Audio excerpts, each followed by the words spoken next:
Welcome back for part 2 on our series on cellular respiration. In this video, we'll focus on the details of the Krebs cycle.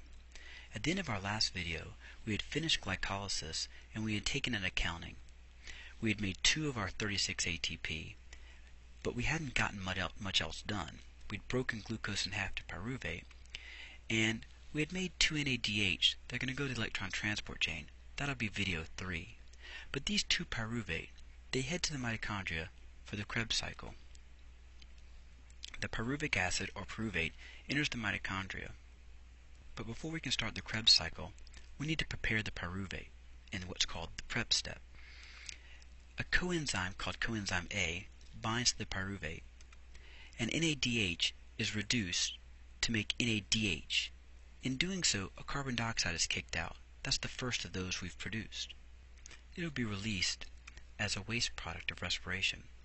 The NADH will head off to the electron transport chain, and what's left is the acetyl-CoA, which will enter into the Krebs cycle.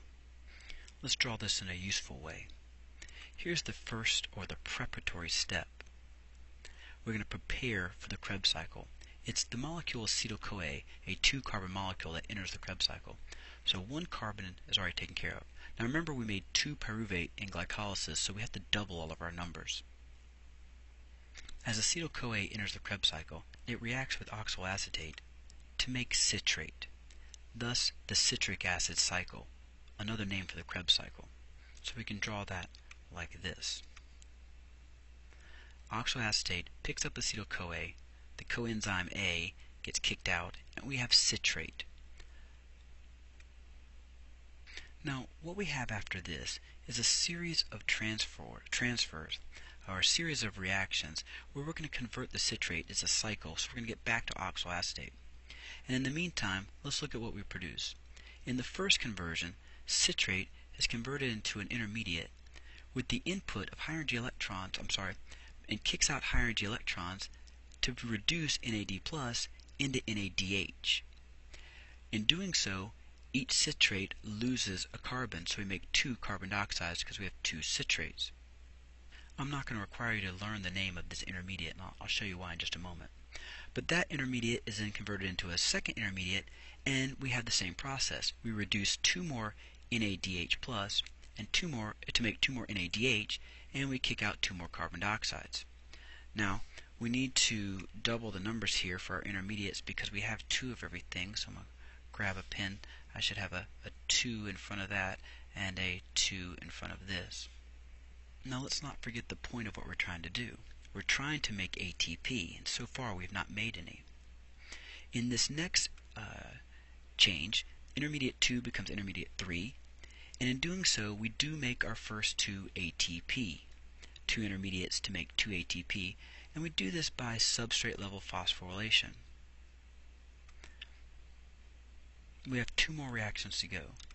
We go to 1 more intermediate, and this time we reduce a molecule called FAD+. Now FAD is a lot like NAD in that it's an electron carrier. It's going to pick up hydrogen and high energy electrons. And finally, we need to convert back to oxaloacetate, and doing that we once again reduce 2 NAD+ to 2 NADH. Now this looks like a mess, but it could be a lot worse.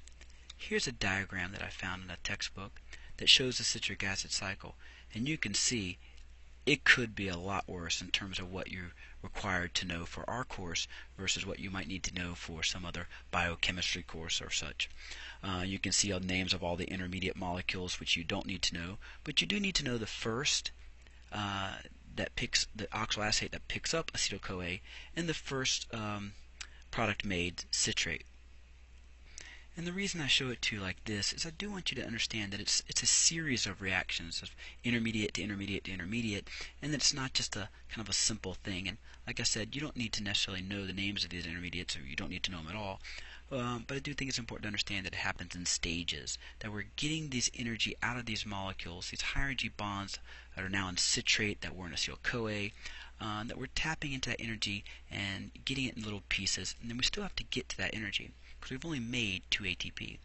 Now we can kind of summarize this in a little simpler form. This may be easier. if we look at it in sum total, in the prep step we're making 2 carbon dioxides, waste product, and 2 NADH, which are going to go to the electron transport chain. In this Krebs cycle, we produce 2 ATP by substrate level phosphorylation. We kick out 4 carbon dioxide, so 2 and 4, that's 6, that's all of them. We produce a total of 6 more NADH and 2 FADH2. All these electron carriers here, here, and here are going to go to the electron transport chain. There's still energy in those molecules. So all we have left to do is summarize and give an accounting. So, the Krebs cycle. Pyruvate is prepared for the Krebs cycle as converted to acetyl-CoA. 2 carbon dioxides and 2 NADH are produced in this prep step. The acetyl-CoA is picked up by oxaloacetate and converted to citrate, and then progressing through a series of intermediates, 4 more carbon dioxides, 6 NADH, and 2 FADH2s, and 2 ATP are made. ATP made by substrate level phosphorylation. And for our accounting, here we add the prep step and the Krebs cycle to this page, and let's see where we're at now. Have we used oxygen yet? Have we used oxygen? No. Have we made 6 carbon dioxides? Yes, we made 2 in the prep step and 4 in the Krebs cycle. Have we made any water? No. How about energy? Well, in the Krebs cycle we make 2 ATP, so that's 2 more we can subtract from our total, so we still have about 32 ATP to make. But we have nothing left to break down. We've taken a 6 carbon molecule, glucose, and made 6 carbon dioxides. But what do we have left to do?